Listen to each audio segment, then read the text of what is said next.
Cable TV ഓപ്പറേറ്റർമാരുടെ കരിദിനം തുടരുന്നു. South ഇന്ത്യയിലെ മുഴുവൻ ഓപ്പറേറ്റർമാരും രാവിലെ 6 മണി മുതൽ രാത്രി 10 മണി വരെ ചാനലുകൾ സ്വിച്ച് ഓഫ് ചെയ്താണ് കരിദിനം ആചരിക്കുന്നത്. ട്രായ് നിർദ്ദേശിച്ച കേബിൾ ടിവി താരിഫ് ഓർഡറിലെ അശാസ്ത്രീയ നിർദ്ദേശങ്ങളും അപാകതകളും പരിഹരിക്കണമെന്നാവശ്യപ്പെട്ടാണ് കരിദിനം ആചരിക്കുന്നത്. ഇത് കേരളത്തിലെ സാധാരണ കേബിൾ ടിവി വരിക്കാർക്ക് വേണ്ടി കൂടിയുള്ള കേബിൾ ടിവി ഓപ്പറേറ്റേഴ്സിന്റെ പ്രതിഷേധമാണ്.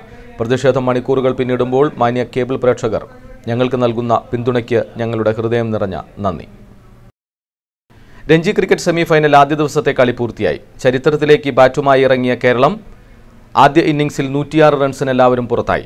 മറുപടി ബാറ്റിംഗിന് ഇറങ്ങിയ വിദർഭ കളി അവസാനിക്കുമ്പോൾ 5 വിക്കറ്റ് നഷ്ടത്തിൽ 171 റൺസ് എടുത്തിട്ടുണ്ട്. ഇപ്പോൾ വിദർഭയ്ക്ക് 65 റൺസിന്റെ ലീഡുണ്ട്. കേരളത്തിനു വേണ്ടി സന്ദീപ് വാര്യർ, നിതീഷ് എന്നിവർ 2 വിക്കറ്റ് വീതം നേടി. വയനാട് കൃഷ്ണഗിരിയിലെ ഹൈ ആൾട്ടിറ്റ്യൂഡ് സ്റ്റേഡിയത്തിൽ നടക്കുന്ന രഞ്ജി ട്രോഫി ക്രിക്കറ്റിൽ കേരളം ആദ്യ ഇന്നിംഗ്സിൽ 106 റൺസിന് എല്ലാവരും പുറത്താവുകയായിരുന്നു. മറുപടി ബാറ്റിംഗിനിറങ്ങിയ വിദർഭ ആദ്യ ദിനം കളി അവസാനിക്കുമ്പോൾ 5 വിക്കറ്റ് നഷ്ടത്തിൽ 171 റൺസ് എടുത്തിട്ടുണ്ട്. വിദർഭയ്ക്ക് 65 റൺസ് ലീഡുണ്ട്. ചരിത്രത്തിലാദ്യമായാണ് കേരളം രഞ്ജി ട്രോഫി സെമിഫൈനലിൽ ഇടം നേടിയത്. വയനാട്ടിലെ ക്രിക്കറ്റ് ആരാധകരെ നിരാശപ്പെടുത്തുന്ന കളിയാണ് കേരളം ആദ്യ ദിനം കാഴ്ചവെച്ചത്. ടോസ് നേടിയ വിദർഭ ഫീൽഡിംഗ് തെരഞ്ഞെടുക്കുകയായിരുന്നു. 37 റൺസ് നേടിയ വിഷ്ണു വിനോദാണ് കേരളത്തിന്റെ ടോപ്പ് സ്കോറർ. 12 ഓവറിൽ 7 വിക്കറ്റ് വീഴ്ത്തിയ ഇന്ത്യൻ താരം ഉമേഷ് യാദവാണ് കേരളത്തെ തകർത്തത്. ये अच्छी गेंद थी, बैट का बाहरी किनारा और सीधा विकेट कीपर के पास के ये राउंड द विकेट और बोल्ड साफ बोल्ड हो गए. राउंड द विकेट आकर के वापसी करा दी और वो बल्लेबाज है. लीजिए, जैसे ही तारीफ की उन्होंने लीजिए കാർട്ട്ഫീൽഡ് बना दिया. മറുപടി ബാറ്റിംഗിനിറങ്ങിയ വിദർഭ ക്യാപ്റ്റൻ ഫൈസ് ഫസലിന്റെ 75 റൺസ് മികവിൽ കേരളത്തിനെതിരെ ആദ്യ ഇന്നിംഗ്സിൽ ആദ്യ ദിനത്തിൽ 65 റൺസ് ലീഡ് നേടുകയായിരുന്നു. മുൻ ഇന്ത്യൻ താരം വസീം ജാഫർ 34 റൺസ് നേടി. കേരളത്തിനു വേണ്ടി സന്ദീപ് വാര്യർ, നിതീഷ് MD എന്നിവർ 2 വിക്കറ്റ് വീതം വീഴ്ത്തിയിട്ടുണ്ട്. രണ്ടാം ദിനം വിദർഭയുടെ കളി എത്രയും പെട്ടെന്ന് അവസാനിപ്പിച്ച് മികച്ച റൺസ് ഉയർത്തി വിദർഭയെ പ്രതിരോധത്തിലാക്കും കേരളം എന്ന പ്രതീക്ഷയിലാണ് വയനാട്ടിലെ ക്രിക്കറ്റ് ആരാധകർ. News desk, Wayanad vision. Pulpally Marakkadavu പ്രദേശത്ത് ജനങ്ങൾക്ക് ഭീഷണിയായ കടുവയെ കൂടുസ്ഥാപിച്ച് പിടികൂടാൻ നടപടി സ്വീകരിക്കണമെന്നാവശ്യപ്പെട്ട് മരക്കടവിൽ ജനകീയ സമിതിയുടെ നേതൃത്വത്തിൽ ജനപ്രതിനിധികളുടെയും വനംവകുപ്പ് ഉദ്യോഗസ്ഥരുടെയും യോഗം ചേർന്നു. പ്രദേശത്തെ ജനങ്ങളുടെ ഭീതി അകറ്റുന്നതിന് കടുവാശല്യത്തിന് ശാശ്വത പരിഹാരം കാണുന്നതിന് കൂട് സ്ഥാപിക്കാൻ യോഗത്തിൽ തീരുമാനമായി. ഇതു സംബന്ധിച്ച് CCF ഉൾപ്പെടെയുള്ളവർക്ക് റിപ്പോർട്ട് തയ്യാറാക്കി നൽകാനും വനം മന്ത്രിയെ നേരിൽ കണ്ട് കൂട് സ്ഥാപിക്കുന്നതിനും ആവശ്യമായ നടപടികൾ സ്വീകരിക്കുന്നതിനും IC ബാലകൃഷ്ണൻ MLA ചുമതലപ്പെടുത്തി. 200ഓളം കർഷകരാണ് യോഗത്തിൽ പങ്കെടുത്തത്. ഗ്രാമപഞ്ചായത്ത് പ്രസിഡന്റ് ഗിരിജാകൃഷ്ണൻ ചെയർമാനായും ചതലയം റേഞ്ചർ B രതീശൻ കൺവീനറായും കമ്മിറ്റിയെ തെരഞ്ഞെടുത്തു. കടുവയെ തുരത്തുന്ന സാഹചര്യവുമായി ബന്ധപ്പെട്ട് നിലപാടുകൾ സ്വീകരിച്ചുള്ള പ്രവർത്തനം ആരംഭിച്ചു. ക്യാമറകൾ സ്ഥാപിച്ചു. 18-ാം തീയതി ക്യാമറയിൽ കടുവ പെട്ടിട്ടുണ്ടെന്നാണ് പറയുന്നത്. അതിനുശേഷം കടുവ ഇവിടെ എവിടെയും കണ്ടിട്ടില്ല എന്ന് പറയുന്നു. എന്നാൽ പോലും ഇവിടെ ആശങ്ക മാറ്റിയെടുക്കുന്നതിന് വേണ്ടി ഇവിടെ നാട്ടുകാരും ജനപ്രതിനിധികളും ഫോറസ്റ്റ് ഉദ്യോഗസ്ഥന്മാരടക്കമുള്ള യോഗം ചേർന്നു. യോഗത്തിലെടുത്ത തീരുമാനം ഇവിടെ കടുവയെ കൂടുവെക്കുന്നതിന് വേണ്ടിയുള്ള നടപടി സ്വീകരിക്കുന്നതിന് വേണ്ടി ഗവൺമെൻറ്റിലേക്ക് ഇന്ന് തന്നെ DFOയുടെ നേതൃത്വത്തിൽ പാലക്കാട് CCF വഴി റിപ്പോർട്ട് അയക്കുന്നതിന് വേണ്ടി തീരുമാനിച്ചിട്ടുണ്ട്. ബത്തേരി മാതൃ ശിശു സംരക്ഷണ കേന്ദ്രത്തിൽ നിന്നും ശിശുരോഗ ചികിത്സ OP ഫെയർലാൻഡ് ആശുപത്രി കെട്ടിടത്തിലേക്ക് മാറ്റിയതിൽ പ്രതിഷേധം ശക്തം. കിടത്തി ചികിത്സ അടക്കമുള്ള സൗകര്യങ്ങൾ ഇവിടെ ഉള്ളപ്പോൾ OP മാത്രം ഫെയർലാൻഡിലേക്ക് മാറ്റിയത് രോഗികൾക്ക് ദുരിതമായതാണ് പ്രതിഷേധത്തിന് കാരണം. സംഭവവുമായി ബന്ധപ്പെട്ട് കോൺഗ്രസ് പ്രവർത്തകർ ആശുപത്രി സൂപ്രണ്ടിനെ ഉപരോധിച്ചു. ബത്തേരി ട്രാഫിക് ജംഗ്ഷനിൽ പ്രവർത്തിക്കുന്ന മാതൃ ശിശു സംരക്ഷണ കേന്ദ്രത്തിൽ നിന്നും ശിശുരോഗ OP 1 കിലോമീറ്റർ ദൂരത്തിൽ പ്രവർത്തിക്കുന്ന ഫയർലാൻഡ് ആശുപത്രി കെട്ടിടത്തിലേക്ക് മാറ്റിയതാണ് പ്രതിഷേധത്തിന് കാരണമായിരിക്കുന്നത്. കിടത്തി ചികിത്സയും എക്സ്റേ അടക്കമുള്ള ചികിത്സാ സൗകര്യങ്ങളും മാതൃ ശിശു സംരക്ഷണ കേന്ദ്രത്തിൽ നിലനിൽക്കെയാണ് OP മാത്രം കഴിഞ്ഞയാഴ്ച ഫെയർലാൻഡിലേക്ക് മാറ്റിയത്. ഇത് രോഗികൾക്ക് ദുരിതമായി. രോഗവുമായി എത്തുന്നവരെ ചികിത്സാർത്ഥം 2 സ്ഥലങ്ങളിലേക്കും എത്തിക്കേണ്ടതായി വന്നു. ഇതോടെയാണ് പ്രതിഷേധമുയർന്നത്. ഇതിന്റെ ഭാഗമായി കോൺഗ്രസ് നേതാക്കളും പ്രവർത്തകരും ആശുപത്രി സൂപ്രണ്ടിനെ ഉപരോധിച്ചു.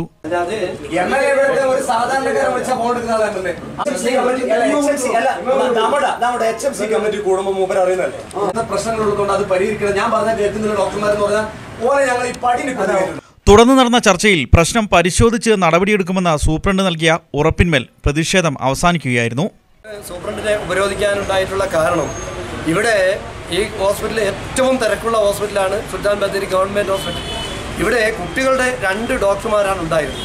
ഇവരെ 2 പേരെയും അപ്പുറത്ത് ഫയർലാൻഡ് ഹോസ്പിറ്റലിലേക്ക് ആരും അറിയാതെ ഒരു സുപ്രഭാതത്തിൽ OP അവരുടെ അങ്ങോട്ട് മാറ്റുകയും അതേ സ്ഥാനത്ത് ഓപ്പറേഷൻ തിയേറ്റർ അതേപോലെ തന്നെ ICU അഡ്മിറ്റ് ചെയ്യുന്നത് ഒക്കെ കുട്ടികളെ ഒക്കെ ഇവിടെ തന്നെയാണ്. ഇവിടെ ICUവിൽ ഒരു പ്രശ്നമുണ്ടായാൽ ആ ഡോക്ടറെ അവിടെ പോയി ഇവിടുന്ന് ഓട്ടോ എടുത്ത് പോയി അവിടെ പോയി കൊണ്ടുവരണം. അപ്പോഴേക്കും ഇവിടെ ആ രോഗിക്ക് എന്തൊക്കെ സംഭവിക്കാം. അപ്പോൾ ഇതൊക്കെ ഒരു പെട്ടെന്നുണ്ടാക്കിയ ഒരു നിയമമാണ്. ഒരു തുക്ലക്ക് പരിഷ്കാരം ഇവിടെ നടപ്പിലാക്കിയിരിക്കുകയാണ്.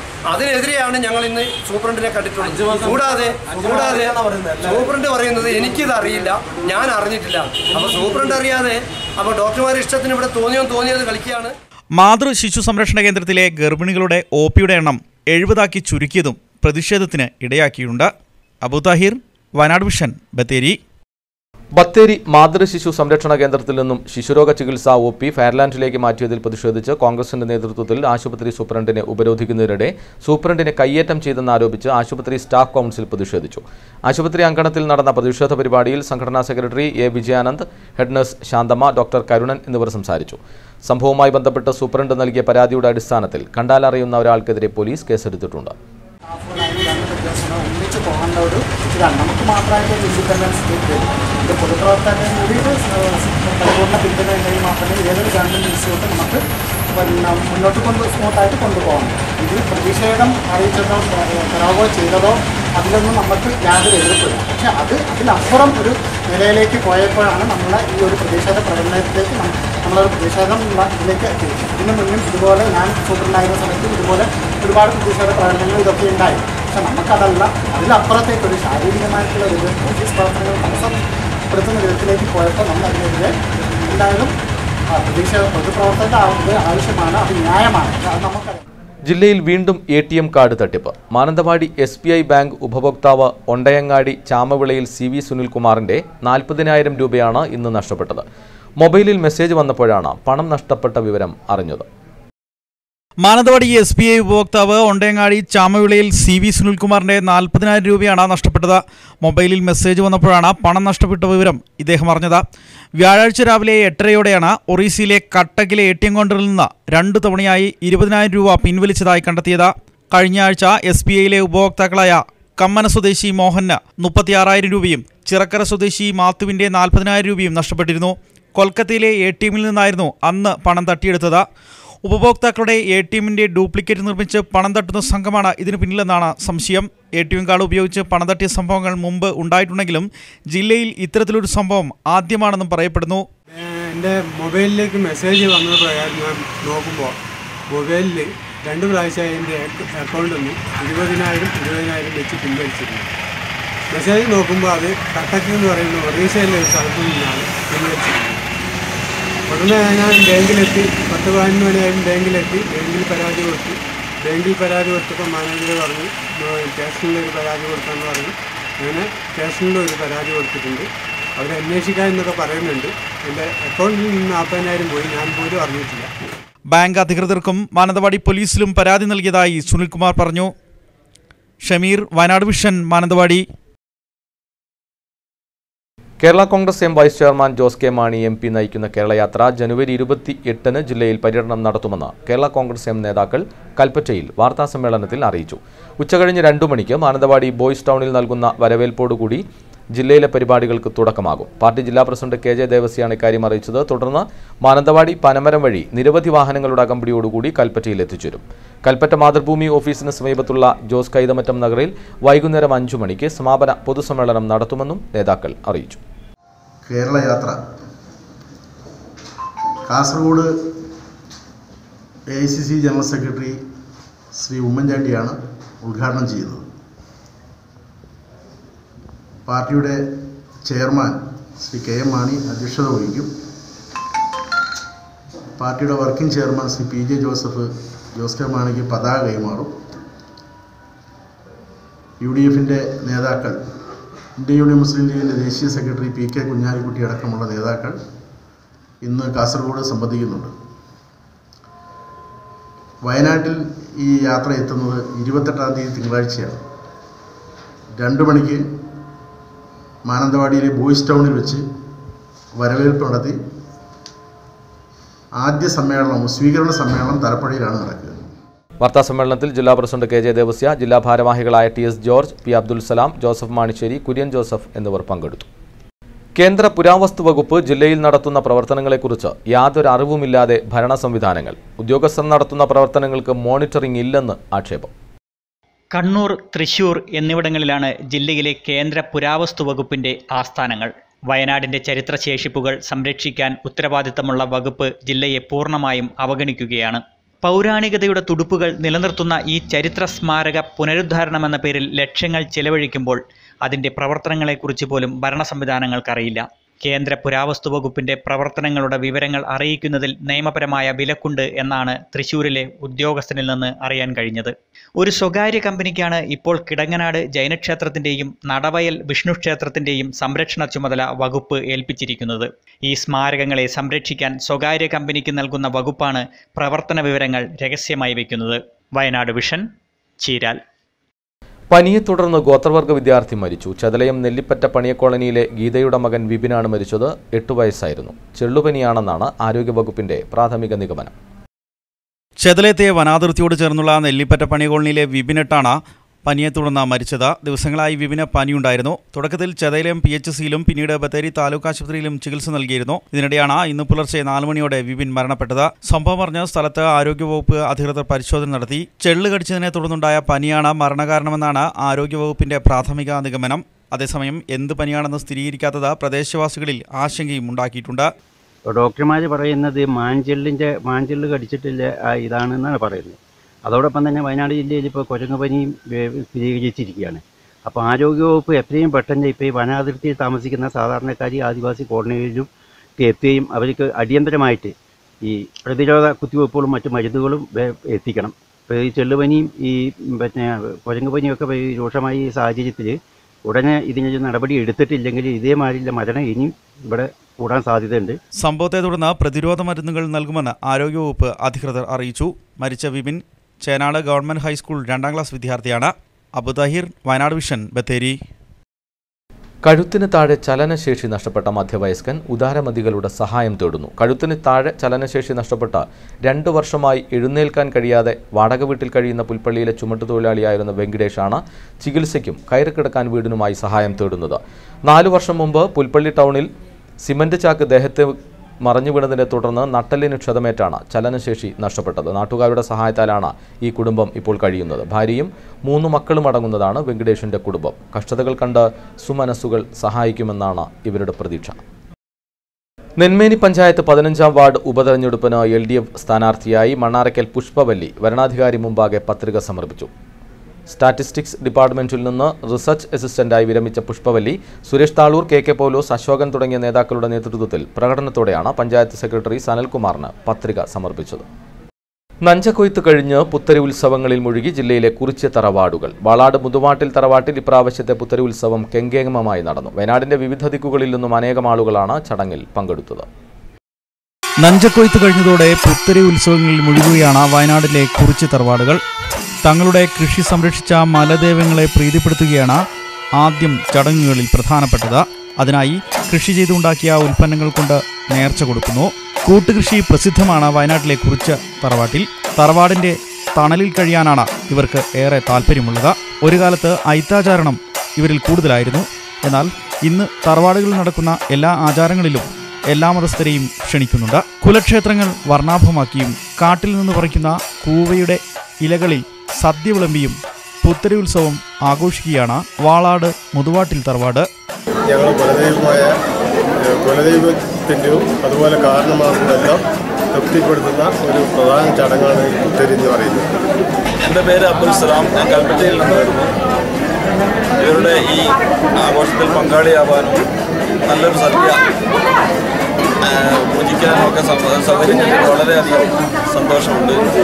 ഈ തറവാടിൻ്റെ പരിസരത്തുള്ള എല്ലാ നാനാജാതികളിൽപ്പെട്ട മതസ്ഥരും ഈ ആഘോഷത്തിൽ പങ്കെടുത്ത് ഈ നാടിൻ്റെ ഐശ്വര്യത്തിനും സമൃദ്ധിക്കും വേണ്ടിയുള്ള ഒരു പുത്തരി മഹോത്സവം ഞങ്ങളുടെ ദേവന്മാർ, ദേവിമാർ, ഞങ്ങളുടെ ഇതിനൊക്കെ ഓരോ ഉടമതമ്പായി ദേവന്മാരുണ്ട്. ഇവിടുത്തെ ഓരോ അനുഷ്ഠാനങ്ങളും അതിൻ്റെ രീതിയിലാണ് നടക്കുന്നത്. ഇപ്രാവശ്യം പുത്തരി ഉത്സവം കെങ്കേമമായി നടന്നു. വയനാടിന്റെ വിവിധ ദിക്കുകളിൽ നിന്ന് അനേകം ആളുകളാണ് ചടങ്ങിൽ പങ്കെടുക്കാനെത്തിയത്. വടക്കേ വയനാട്ടിലെ പ്രധാന തറവാടുകളായ എടത്തന, പാലോട്ട് തുടങ്ങിയ തറവാടുകളിലും ഇതിനകം പുത്തരി ഉത്സവങ്ങൾ നടന്നു കഴിഞ്ഞു. ദേവദാസ്, വയനാട് വിഷൻ, വാളാട്. നെന്മേനി കൃഷിഭവനിൽ കൃഷി ഓഫീസർ ഇല്ലാതായിട്ട് 6 മാസങ്ങൾ. ജില്ലയിലെ ഏറ്റവും വലിയ പഞ്ചായത്തിന്റെ പ്രവർത്തനങ്ങളെ പ്രതികൂലമായി ബാധിച്ചിട്ടും പരിഹാരം കാണാതെ അധികൃതർ. ജില്ലയിലെ ഏറ്റവും വലിയ പഞ്ചായത്തായ നെന്മേനിയിൽ കൃഷി ഓഫീസർ ഇല്ലാത്തതിനാൽ കർഷകർ ദുരിതത്തിലാണ്. കർഷകർക്ക് ആശ്വാസമാകുന്ന സബ്സിഡികളും ആനുകൂല്യങ്ങളും ലഭിക്കുന്നതിന് വലിയ കാലതാമസമാണ് ഉണ്ടാകുന്നത്. അമ്പലവയൽ കൃഷിഭവനിലെ കൃഷി ഓഫീസറെ താൽക്കാലികമായി ഇവിടെ നിയമിച്ചിട്ടുണ്ടെങ്കിലും വിസ്തൃതിയേറിയ പഞ്ചായത്തിന് ഇത് ആശ്വാസമാകുന്നില്ല.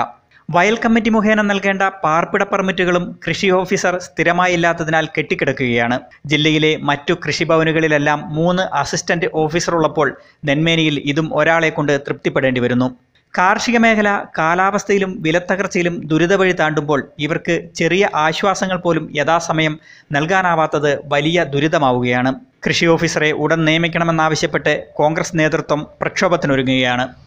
നെന്മേനി കൃഷിഭവനിൽ കൃഷി ഓഫീസർ ഇല്ലാതായിട്ട് 6ാമത്തെ മാസമാണ്. ഏറ്റവും വലിയൊരു കൃഷി ഓഫീസാണ്. 2 വില്ലേജുകൾ ഉൾക്കൊള്ളുന്ന ഒരു കൃഷി ഓഫീസിൽ ആകെ അല്ലെങ്കിൽ തന്നെ ഇവിടെ 2 ആളുള്ളൂ, ഒരു ഓഫീസറും ഒരു അസിസ്റ്റൻറ്റും.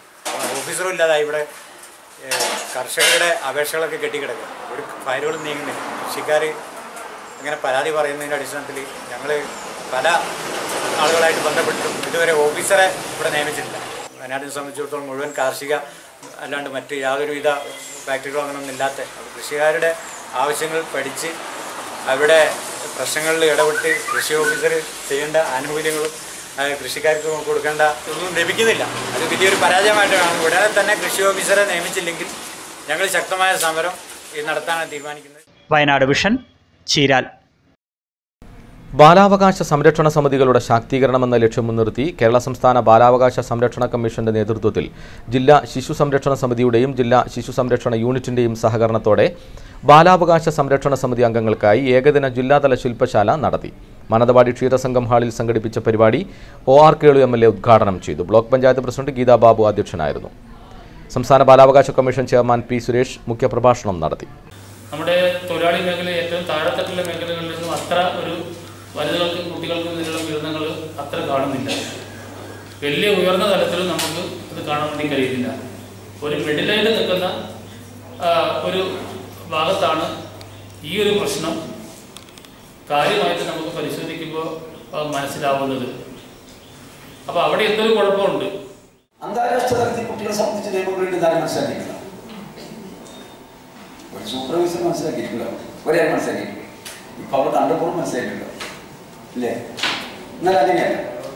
കുട്ടികളെ സംബന്ധിച്ച് നമ്മുടെ കുട്ടികൾ എങ്ങനെ ജീവിക്കണം, എന്തൊക്കെ അധികാരങ്ങളും അവകാശങ്ങളും കുട്ടികൾക്ക് നൽകേണ്ടതുണ്ട് എന്നതിനെ സംബന്ധിച്ച് ലോകത്തെമ്പാടുമുള്ള രാജ്യങ്ങളിലെ പ്രധാന ആൾക്കാർ ഇരുന്ന് ആലോചിച്ചു. ഒരുപാട് ഉടമ്പടികൾ ഉണ്ടാക്കിയിട്ടുണ്ട്. ആ ഉടമ്പടികൾ വിശദമായ കാര്യങ്ങളിലേക്ക് നമ്മൾ പോകേണ്ട കാര്യമില്ല. നമുക്ക് 1989 കുട്ടികളുടെ അവകാശ ഉടമ്പടി it's an international treaty. Bathery Assumption ഫൊറോന ദേവാലയത്തിൽ പരിശുദ്ധ ദൈവമാതാവിന്റെയും വിശുദ്ധ സെബസ്ത്യാനോസിന്റെയും തിരുനാൾ ഈ മാസം 27 വരെ വിവിധ പരിപാടികളോടെ നടത്തുമെന്ന് പള്ളി കമ്മിറ്റി ഭാരവാഹികൾ ബത്തേരിയിൽ വാർത്താസമ്മേളനത്തിൽ അറിയിച്ചു. തിരുനാളിന്റെ ഭാഗമായുള്ള പ്രദക്ഷിണം 26 വൈകിട്ട് 6:30 ദേവാലയത്തിൽ നിന്നും ആരംഭിക്കുമെന്നും ഭാരവാഹികൾ അറിയിച്ചു. ജനുവരി മാസം 18-ാം തീയതി കൊടിയേറിയ തിരുനാൾ ആഘോഷങ്ങൾ 9 ദിവസത്തെ നൊവേന പ്രാർത്ഥനയോടുകൂടി 27-ാം തീയതി സമാപിക്കും. ബത്തേരിയെ സംബന്ധിച്ച് അസംഷൻ ദേവാലയത്തിലെ തിരുനാൾ ആഘോഷം ക്രൈസ്തവ വിശ്വാസികളുടെ മാത്രം ഒരു ആഘോഷമായിട്ടല്ല ഈ പട്ടണവാസികൾ പരിഗണിക്കുന്നത്. മറിച്ച് ബത്തേരി പ്രദേശത്തുള്ള എല്ലാ ആളുകളും ബത്തേരിയുടെ ചുറ്റുവട്ടങ്ങളിലുള്ള മറ്റ് സ്ഥലങ്ങളിൽ നിന്നും ഈ ദേവാലയത്തിൽ ധാരാളം ആളുകൾ തിരുനാളിൽ പങ്കെടുത്ത് പരിശുദ്ധ മാതാവിനോട് പ്രാർത്ഥിക്കാൻ വന്നു ചേരുന്ന ദിവസങ്ങളാണ്. പ്രധാനമായും 26, 27 ദിവസങ്ങളിൽ തിരുനാൾ ആഘോഷിക്കുമ്പോൾ 26-ാം തീയതി നടക്കുന്ന പ്രദക്ഷിണം തിരുനാളിൻ്റെ ഏറ്റവും പ്രധാനപ്പെട്ട ഭാഗമാണ്.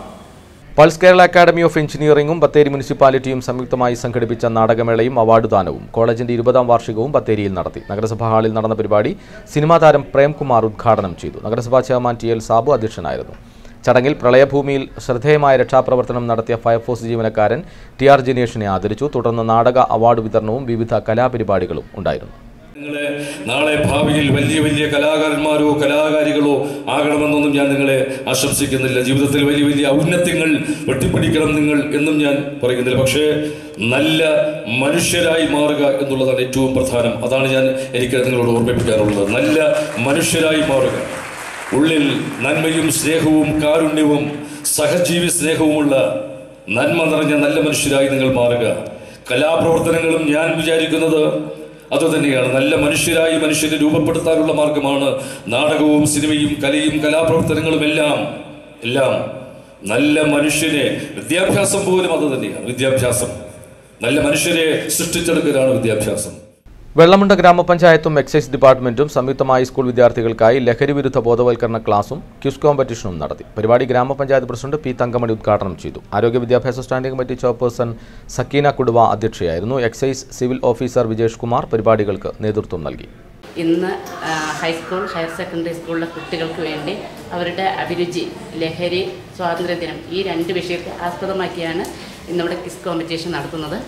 എന്തായാലും നമുക്കറിയാം വെള്ളമുണ്ട ഗ്രാമപഞ്ചായത്തും അതുപോലെ നമുക്കറിയാം ഈ പ്രാവശ്യത്തെ പ്രളയം കഴിഞ്ഞതിന് ശേഷം നേരിടുന്ന ഒരുപാട് പ്രതിഭാസങ്ങൾ കണ്ടു കഴിഞ്ഞിട്ടുണ്ട്. എല്ലാവർക്കും തന്നെ അറിയാം. വയോജനങ്ങളെ യൗവനകാലത്തേക്ക് ആനയിച്ച് ഗ്രാമഫോണിന്റെ പാട്ടോർമ്മ. 1960-70 കാലഘട്ടത്തിൽ റേഡിയോയിലൂടെ ആസ്വദിക്കുകയും പാടി നടക്കുകയും ചെയ്ത ഗാനങ്ങൾ കോർത്തിണക്കിയാണ് ബത്തേരിയിലെ പാട്ടുകൂട്ടായ്മയായ ഗ്രാമഫോൺ 70കാരുടെ 70കൾ ഒരു പാട്ടോർമ്മ എന്ന സംഗീത പരിപാടി ബത്തേരിയിൽ സംഘടിപ്പിച്ചത്. ബത്തേരി ടൗൺ ഹാളിലാണ് പാട്ടോർമ്മ പരിപാടി സംഘടിപ്പിച്ചത്. വയോജനങ്ങൾക്കായാണ് പരിപാടി തയ്യാറാക്കിയത്. 1960-70 കാലഘട്ടത്തിൽ റേഡിയോയിലൂടെയും സിനിമാ ഗാനങ്ങളിലൂടെയും കേട്ട അതിമനോഹര ഗാനങ്ങളാണ് പരിപാടിയിൽ അവതരിപ്പിച്ചത്. പഴയകാല ഗാനങ്ങൾ ഗായകർ വേദിയിൽ ആലപിച്ചപ്പോൾ അതിനൊപ്പം കൈത്താളം പിടിച്ചും പാട്ടിനൊപ്പം വരികൾ മൂടിയും വയോജനങ്ങൾ തങ്ങളുടെ യൗവനകാലങ്ങളിലേക്ക് തിരിച്ചുപോയി. വയലാർ, ONV, ജി ദേവരാജൻ കൂട്ടുകെട്ടിലൂടെ ഭാസ്കർ മാഷ്, ബാബുക്ക കൂട്ടുകെട്ടിലൂടെയും പിറവിയെടുത്ത മനോഹരമായ ഗാനങ്ങളാണ് ഗ്രാമഫോൺ കൂട്ടായ്മയിലെ അംഗങ്ങൾ ആലപിച്ചത്. 500ഓളം പേർ സംഗീത പരിപാടി ആസ്വദിക്കാനായി എത്തി.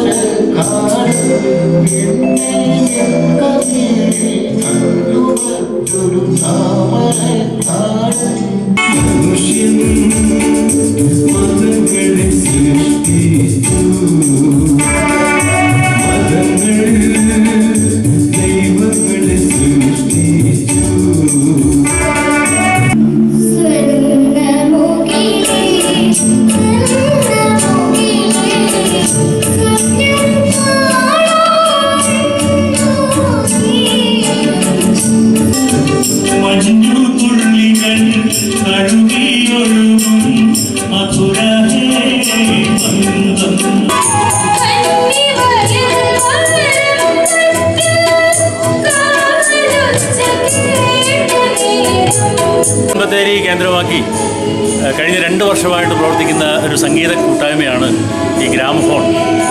വാസ്തവത്തിൽ 1980കൾക്ക് മുൻപുള്ള ഏറ്റവും ആസ്വാദ്യകരമായ വരികളുടെ സമ്പുഷ്ടിയും സംഗീതത്തിൻ്റെ സാന്നിധ്യവും കൊണ്ട് അനുഗ്രഹീതമായ പാട്ടുകളാണ് വാസ്തവത്തിൽ ഈ ഗ്രാമഫോണിൻ്റെ ആഭിമുഖ്യത്തിൽ പാടിക്കൊണ്ടിരിക്കുന്നത്. സുൽത്താൻ ബത്തേരി ഗ്രാമഫോൺ കൂട്ടായ്മ ബത്തേരി നഗരസഭയുമായി ചേർന്നാണ് പരിപാടി സംഘടിപ്പിച്ചത്. വയനാട് വിഷൻ, ബത്തേരി.